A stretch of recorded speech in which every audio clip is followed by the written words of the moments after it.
Hello everyone, welcome back to Nexariza Learning Hub. Today we are going to start our new lecture of C++ programming जो कि पीछे से बात चलती आ रही थी कि किस तरह से आपने वेरिएबल्स वगैरह डिक्लेयर करवाने। आज की इस वीडियो में मैं वेरिएबल वाला टॉपिक आपका क्लियर कर दूंगा प्रॉपर तरीके से, और उसके बाद हम नेक्स्ट चीज़ भी एक देख लेंगे, इफ़ और इफ एल्स क्या होता है। तो आज की ये वाली वीडियो जो है वो आपके लिए बहुत ज़्यादा काम की होने वाली है। इस वीडियो को ध्यान से देखिएगा, बिना किसी पार्ट को स्किप किए। तो सबसे पहले हम बात कर लेते हैं जी, एक वेरिएबल मैंने डिक्लेयर करवाया है। अब मेरे पास एक वेरिएबल स्टोर हो गया int a is equal to 10, तो इसके अंदर मैंने वैल्यू स्टोर करवा दिया। मैं कहता हूँ सी आउट करे ए, तो सी आउट ए जब करेगा तो वो मुझे क्या प्रिंट करके दिखाएगा?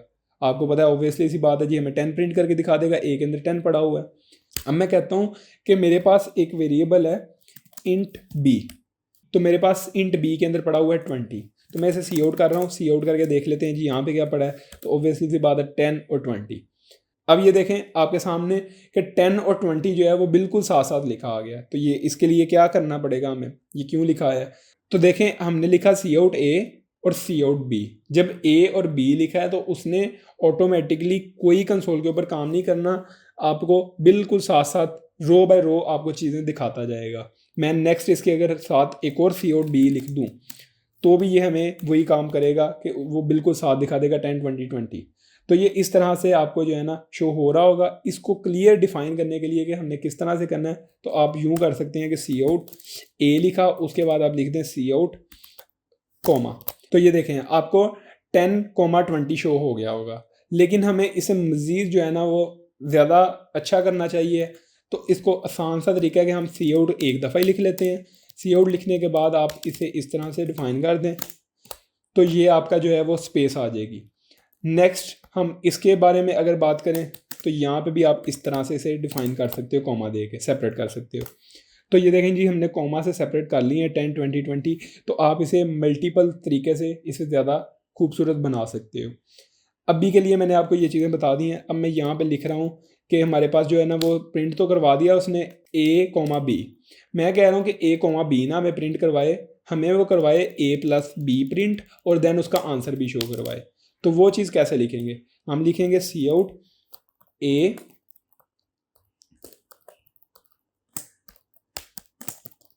और उसके बाद हमने लिखा प्लस, ये देखें ए प्लस बी, उसके बाद हमने लिखना है यहाँ पे इक्वल टू। इक्वल टू के बाद हमारा क्या आंसर आना चाहिए वहाँ पे ए प्लस बी। तो इस तरह से आपने जो है ये लिख देना है। इसके लास्ट पे आप लिख दें एंड एल। एंड एल क्या होता है?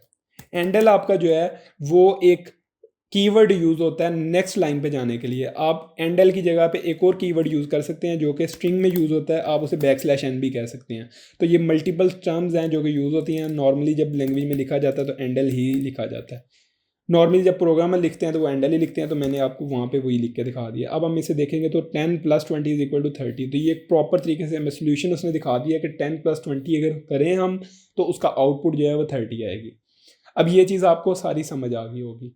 तो इसी तरह से हम नेक्स्ट बात कर लेते हैं कि अगर हमारे पास जो दो वेरिएबल्स हैं, इन वेरिएबल्स के अंदर हमने डाटा जो है वो यूज़र से इनपुट लेना है। यानी ये तो हमने हार्ड कोड कर दिया ना, खुद से लिख के बता दिया उसे कि 10 ए के अंदर स्टोर हो जाए, 20 जो है वो बी के अंदर स्टोर हो जाए, और जो है ए प्लस बी की जो कैलकुलेशन हो गया मैं स्टोर करवा के प्रिंट दिखा दें। मैं चाह रहा हूँ कि हमारे पास जो ए वेरिएबल है उसके अंदर अभी कुछ नहीं पड़ा, बिल्कुल ब्लैंक है सपोज, और मेरे पास जो बी है वो भी बिल्कुल ब्लैंक है। दो वेरिएबल मैंने बनाए, दोनों ब्लैंक पड़े हुए हैं, खाली पड़े हैं, उनके अंदर अभी डिक्लेरेशन नहीं हुई, इनिशियलाइजेशन हुई है। मैं कह रहा हूँ कि इसके अंदर मैंने इनपुट लेनी है। इनपुट लेने के लिए एक कीवर्ड यूज होता है जिसका नाम है जी सी इन। सी इन के लिए जो है ना ये आपने साइन उल्टे लगाने हैं एल्बो के, जो मैंने आपको बताए थे। यहाँ पे सी आउट के लिए आपने लगाने हैं लेस देन के, और सी इन के लिए लगाने हैं ग्रेटर देन के। सी इन करके आप करते हैं ए, तो आप इतना लिखेंगे तो सी इन वो इनपुट ले लेगा ए के अंदर, ठीक है, ए के अंदर वैल्यू स्टोर करवा देगा। तो इसके आपस में साइन डिफरेंस होने से भी आपको आइडिया हो जाएगा कि इनपुट हो रही है या आउटपुट हो रही है, और वैसे भी सी इन और सी आउट से वाज़ह समझ आ जाती है। तो मैं पहले यहाँ पे आपको ना इसे कमेंट करके सिर्फ सी इन लेके आपको दिखा देता हूँ कि होगा क्या हमारे पास। सी इन लेने से सिर्फ हमारे पास ये इसने 10 लिया, 10 लेने के बाद या कुछ भी हम इसके अंदर स्टोर करवा देते हैं, तो मैं एंटर कर देता हूँ, बस वो प्रोग्राम बंद हो गया, क्योंकि हमने इनपुट ही ली है, उससे अलावा उसे कुछ कहा ही नहीं है। मैं यहाँ पे कह रहा हूँ कि मैं उसे बताऊँ कि वो क्या चीज़ इनपुट करे, तो मैं यहाँ पे कहता हूँ सी आउट करे, प्रिंट करें हमारे पास कि इंटर आ वैल्यू, ताकि यूज़र को पता भी तो हो गया हम क्या उससे प्रिंट करवा रहे हैं, इंटर आ वैल्यू। तो मैंने ये चीज़ यहाँ पे लिख दी। अब मैं आगे से लिख रहा हूँ कि सी इन ए, मैं इसी तरह से इसे कॉपी पेस्ट कर लेता हूँ ताकि ईजीली हम नेक्स्ट भी यही चीज़ लिख दें। इसी तरह से आप यहाँ पे वैल्यू चेंज कर दें अपनी बी, तो बी वैल्यू चेंज करने के बाद आप इसे ज़रा कर लें, सी आउट को कर लें अनकमेंट। तो अब देखें अब क्या होगा, ए के अंदर जाएगा 10, एंटर किया, उसने कहा एक और वैल्यू में दो, तो मैंने कहा 20, 10 + 20 = 30, तो वो हमारा उसने प्रिंट करवा के दिखा दिया। अब ये एक सिंपल सा कैलकुलेटर क्रिएट हो गया है जिस तरह से आप नॉर्मली काम कर सकते हो। मैं यहाँ पे कहता हूँ मेरे पास 30 है एक वैल्यू, 20 है सेकंड वैल्यू, और उसके अंदर आप प्लस करके जो है वो 50 कर रहे हो। इस तरह से आपका जो सी आउट है, सी इन है, और वेरिएबल्स वगैरह मैंने आपको सारे बता दिए। अब मैं बता देता हूँ आपको जो डाटा टाइप्स हमारी रिमेनिंग रहती थी, उनमें हमारी जो बूलियन डाटा टाइप है वो उसको आप डिफाइन करने के लिए यूज़ करते हो बूल कोई वेरिएबल बना लेते हो, वेरिएबल का नाम मोस्ट प्रोबेबली जो है वो फ्लैग रखा जाता है, फ्लैग के अंदर आप एक वैल्यू स्टोर करवा रहे हो। मैं कहता हूँ मेरे पास वैल्यू पड़ी हुई है ट्रू, तो ट्रू इस तरह से आपने स्टोर करवा दिया। अब मैं कहता हूँ मुझे सी आउट करवा के दिखाए फ्लैग के अंदर क्या पड़ा है, तो मैं इसे देखें जी यहाँ से इसे कमेंट कर दिया। इसके लिए शॉर्ट की यूज़ होती है Ctrl+Shift\\। तो ये देखें हमें उसने फ्लैग जो है वो 1 दिखाया। अब ये जो 1 दिखाया है ये क्या दिखाया है मैं आपको ये समझा देता हूँ। फ्लैग के अंदर उसने क्या कहा था कि वैल्यू आपकी जा सकती है ट्रू या फॉल्स। ट्रू और फॉल्स जब दो ही कंडीशंस हैं तो ये बाइनरी कंडीशन हुई। बाइनरी कंडीशन जहाँ पे भी आ जाए तो वो 1 या 0 की फॉर्म में होती है। तो 1 किस लिए यूज़ होता है, ऑन के लिए, ट्रू के लिए। 0 किस लिए यूज़ होता है, ऑफ के लिए, फॉल्स के लिए। तो ये वही वाला कंसेप्ट यूज़ हो रहा है। जब भी हम प्रोग्रामिंग में बात करेंगे ट्रू को सी आउट करके देखेंगे तो वो हमें 1 ही प्रिंट करवाएगा, यानी वो डेसिमल के अंदर ही लेकर जाएगा। उसके अंदर ये वाला चीज़ ट्रू और फॉल्स का कोई कंसेप्ट नहीं है, वो बाइनरी में ही उसे डिस्कस कर रहा होता है। नेक्स्ट जी हमारे पास है एक और हम डाटा टाइप ले लेते हैं, फ्लोटिंग टाइप डाटा टाइप, जो मैंने आपको बात की थी वो भी मैं आपको करके दिखा देता हूँ कि फ्लोट क्या होता है। अब मैं यहाँ पे लिख रहा हूँ फ्लोट ए एक मैंने वेरिएबल बनाया, उस वेरिएबल के अंदर मैं देता हूँ 10.5। 10.5 में जब सी आउट करवाऊँगा ए, तो वो मैं क्या प्रिंट करवा के दिखाएगा, 10.5 ही प्रिंट करवा के दिखा देगा। मैं इसे कहता हूँ मुझे 10.555, मतलब मैं ज़्यादा सारे लिख देता हूँ। देखें उसने हमें 4 के बाद नेक्स्ट कोई भी नहीं दिखाया। तो ये एक फ्लोट की जो खासियत है कि ये सिर्फ 4 वेरिएबल तक ही डेसिमल पॉइंट दिखाता है। अब यहीं पे मैं डबल यूज़ करके आपको दिखा देता हूँ। डबल क्या करेगा, डबल के लिए मैं एक वेरिएबल बी यूज़ कर लेता हूँ ताकि आपको प्रॉपर समझ आ जाए। बी क्या करेगा, अब देखें आपके सामने सेम काम किया डबल ने और फ्लोट ने। तो यही चीज़ है कि काम इनका सेम है लेकिन इसकी जो बाइट्स हैं वो ज़्यादा होती हैं, इसलिए जो मोस्ट एफिशिएंट है वो फ्लोट है। डबल जो है वो ज़्यादा मेमोरी यूजेबल है, जहाँ पे हमें मेमोरी की कोई टेंशन ना हो वहाँ पे हम डबल यूज़ कर सकते हैं, जहाँ पे हमें मेमोरी बचानी हो वहाँ पे हमें फ्लोट यूज़ करना पड़ेगा।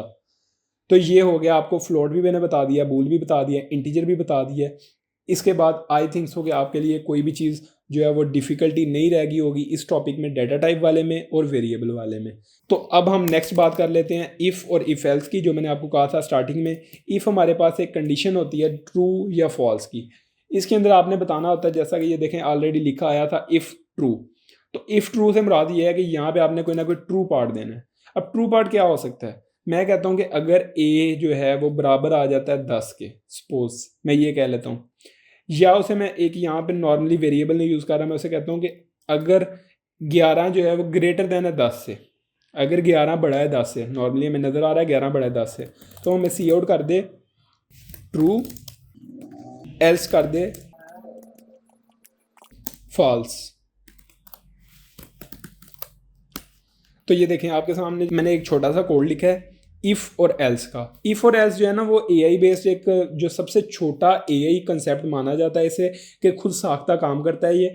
इसके अंदर आप कोई भी एक वेरिएबल दे के उसे बता सकते हैं, कुछ पूछ सकते हैं चीज़ कि ये ट्रू है या फॉल्स है। तो अभी मैंने उसे नॉर्मली कोई वेरिएबल नहीं दिया, एक हार्ड कोड वैल्यू दी है जो आगे आपको पता चल रही है कि 11 ग्रेटर देन है 10 से, ये वैल्यू ट्रू है। जब ट्रू होगी तो वो हमें सी आउट कर देगा ट्रू। तो इसे रन करके भी देख लेते हैं, ये हमें ट्रू ही प्रिंट करवा के दिखाएगा। अगर मैं कहता हूँ यहाँ पे कि हमारे पास 11 बड़ा है 12 से, तो ऑब्वियसली सी बात है 11 बड़ा नहीं है 12 से, ये फॉल्स कंडीशन है, तो ये हमें प्रिंट करवा के दिखा देगा फॉल्स। तो ये एक मैंने खुद साख्ता जो है ना डेवलप कर दिया आपके लिए, एक फंक्शन छोटा था जो कि आपको बता देगा कि कंडीशन ट्रू है या फॉल्स है। तो इस तरह से आपका काम करता है इफ़ एल्स। इसके बारे में मैं आपको मज़ीद डिटेल में आपको नेक्स्ट वीडियो क्रिएट कर दूंगा इसके ऊपर। आज के लिए इतना ही, मिलते हैं नेक्स्ट वीडियो में। अल्लाह हाफिज़।